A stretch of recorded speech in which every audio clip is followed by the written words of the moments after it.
안녕하세요, 공수봉입니다. 오늘은 문법 공부를 하면 안 되는 이유에 대해서 한번 말씀드릴게요. 문법 공부를 일단 멈추세요. 당장, today, right now. 왜 이런 소리를 하냐? 공부하고 싶은데 왜 찬물을 끼얹냐?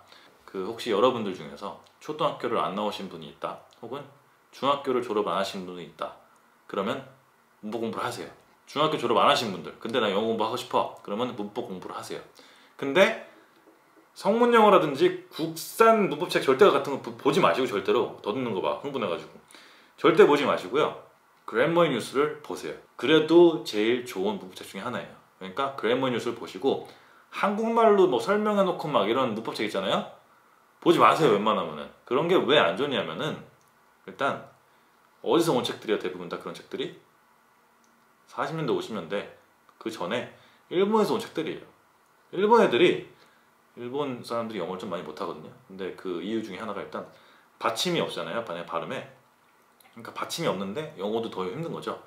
발음이 안 되니까 일단. 그리고 그 문법 체계가 다르기 때문에 그걸 이해를 못하니까, 그걸 이해하기 위해서 법칙을 나름 자기네들끼리 이해해서 이게 맞고 저게 맞고 하면서 막 만든 거예요. 그래도 영어를 잘하는 사람들이.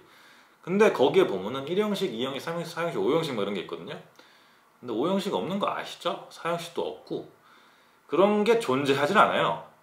물론 쪼갤 수 있는데 그런 거를 영어에서는 가르치질 않습니다. 어떤 형식의 그런 거를 가르치지 않고 그냥 주어, 동사라든지 목적어 뭐 이런 정도 해가지고 가르치고, 그 다음에 투부정사, 동명사 그런 거 가르치지 5형식이 있고 뭐 이런 거 가르치지가 않아요, 절대로. 그러니까 대부분 우리 세대라든지 뭐 전 세대라든지 그런 분들이 배웠던 대부분의 것들이 일본 문법 체계를 따른 그런 책들이거든요, 대부분 다.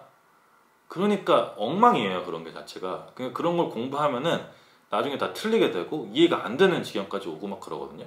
그리고 솔직히 그걸로 국내에서 공부하신 분들 중에서 영어 잘하시는 분들이 몇이나 있어요, 그죠? 그리고 지금 같은 경우에도 우리나라가 대부분 일본의 외래어 표기를 따르는 경우가 많거든요. 그래서 랍스터가 아직도 로브스터라고 등재가 돼 있어요. 그거 볼 때마다 저는 미칠 것 같아요, 솔직히 말하면. 다시 신문고에 해가지고서는 그걸 지우고 싶은데, 표기 방법이 그렇대요. 근데 이 외래어 표기 방법을 일식에서 말고 한국식으로 다시 만들 생각하지 않고 그냥 그렇대요. 그래가지고 랍스터는 제가 신문고 넣어가지고, 저만이 아니었겠죠, 저도 넣고 해가지고 랍스터는 등재를 했어요. 근데 몇 년 전이야? 7, 8년 전만 해도 랍스터가 정식 외래어 표기가 아니었고, 랍스터라고 하면은 틀린 거였거든요. 로브스터라고 해야 돼요. 근데 로브스터는 뭐예요? 일본 발음이죠. 마크도나르도랑 같은 거 일본 발음의 계열에서 오는 거예요. 받침이 없으니까, 랍이 안 되니까 로브스터 이렇게 해서 하는 거죠. 근데 그걸 우리가 따르고 있단 말이에요. 영어를 그렇게 공부를 많이 하고 영어를 그렇게 강조하고 하는 나라에서. 뭐 이해는 안 되지만 어쨌거나 그런 실상입니다. 그러니까 여러분, 문법 공부를 하지 않는 게 제일 좋아요. 중학교 문법이면 충분하고 고등학교 문법이면 충분해요.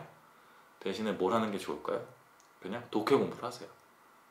문법 책에 있는 문장을 보고 막 빈칸을 채우고 막 그런 걸 만족감을 느끼지 마시고, 진짜 문장을 보고 그거를 분석하면서 문법을 생각하지 말고, 어떤 문장에 뭐가, 어떤 명사가 꾸며주고 어떤 형용사가 뭐를 꾸미고 어떤 부사가 어떤 동사를 꾸미고 뭘 어떻게 꾸며주고 어디를 받쳐주고 어디를 이렇게 논리적으로 해가지고 써주고, 문장 구조가 왜 여기서 끊기며 도대체 왜 여기서 자르고서는 왜 대시 없고 여기는 막 이런 거를 분석을 해보세요. 문법을 배우고 그 짧은 지식에서, 편협한 지식에서 이게 왜 이렇게 되지? 라고 생각하는 게 최악이고, 방대한 문장 속에서 이렇게도 되고 이렇게도 되고 이렇게도 되네? 이게 훨씬 낫다 이거죠. 그리고 여러분, 제가 누누이 얘기하지만 여러분이 문법을 배웠다 그래가지고 그 문장을 말하는 것 자체가 되게 뭐라 그러지? 어떻게 하는 거지? 창조의 영역이거든요, 어떻게 보면 잘못하면은. 문법을 제대로 이해했고 그 예시에서만 딱 문장을 만들면은 틀릴 수가 없어요. 빈칸 채우고 거기서 시키는 것만 딱 하면 틀릴 수가 없거든요. 근데 거기서 사람이 그 말만 하고 싶은 게 아니기 때문에 변형을 하거든요. 변형을 하는 순간부터 창조의 영어로 가는 거예요. 영어 창조. 영어도 아니게 되는 거죠, 틀렸으니까. 그러니까 여러분들이 막 문법 공부를 막 열심히 해가지고 저는 막 했어요. 1년을 했어. 근데 해외를 나가는데 내가 말을 막 해. 근데 아무도 이해를 못 해요. 그러면 이제 좌절을 하고, 그 다음에 내가 뭔가 발음이 잘못됐나 보다 해가지고 막 발음 학원을 다니고 막 그런 다음에 막 했는데 또 안 돼. 그럼 또 뭐가 문제가 있나 보다 해가지고 막 이상한 걸 막 해요. 그러다 보면은 이제 그 신마라고 하죠. 신마. 무협지에 나오는 그 마음의 병이 걸려요. 그래가지고 마음의 병이 걸려서 영어가 이제 수건 사업이 되고 평생 잘하고 싶고 영어 잘하는 사람들 보면 막 화가 나고 막 그렇게 되거든요. 그게 다 왜 그런 줄 알아요? 문법 공부에서 문법 공부를 열심히 해서 문법 공부 대충 하는 거예요. 그냥 이렇구나 이렇게 되는 거야. 아유 뭐야 문법 이거 어렵네 짜증나네 이거 이상하잖아. 그리고 제 영상도 보시면 알겠지만 불규칙이 되게 많잖아요. 그 규칙에 안 맞는 경우가 드럽게 많아요. 문법 규칙이 이렇게 해서 이런 규칙이 있다 라고 말을 해주지만 예외 상황이 너무너무 많습니다. 진짜 많아요.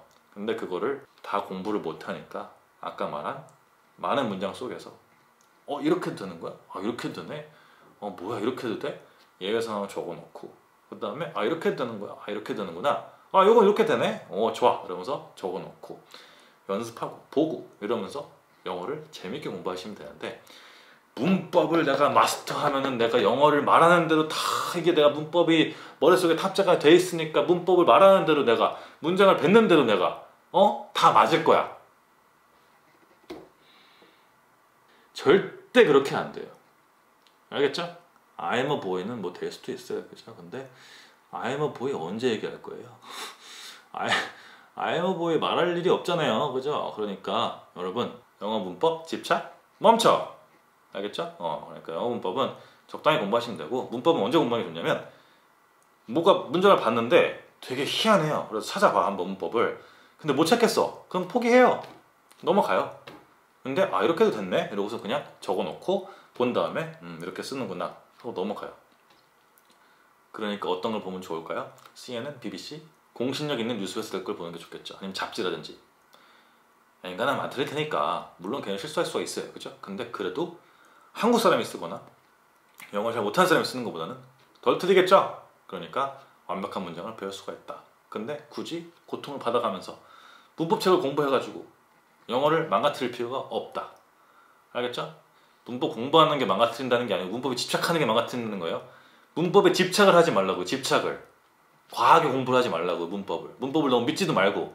행보는 여기까지 하고요. 오늘 여기까지 할게요. 혹시 이해 안 되시거나 불편하신 분들은 댓글 달아주세요. 뭐 욕하거나 반말하지 마시고요. 바로 줄 거예요. 아무튼 알겠죠? 여기까지 하고요. 다음에 또 봬요. See ya!